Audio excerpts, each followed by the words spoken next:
যারা সুদ গ্রহণ করে তারা কিয়ামতে সে ব্যক্তির ন্যায় দণ্ডায়মান হবে, যাকে শয়তান স্পর্শ বা আসর করা দ্বারা পাগল করে দিয়েছে।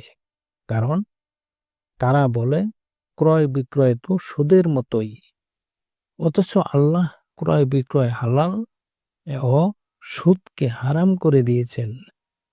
যার নিকট তার প্রতিপালকের পক্ষ থেকে উপদেশ এসেছে, অনন্তর সে বিরত রয়েছে। তবে পূর্বে যা হয়ে গেছে তা তার এবং তার ব্যাপার আল্লাহর উপর ন্যস্ত। আর যারা তা পুনরায় করবে তারাই জাহান্নামী হবে, সেখানে তারা চিরকাল থাকবে। সূরা বাকারা আয়াত 275।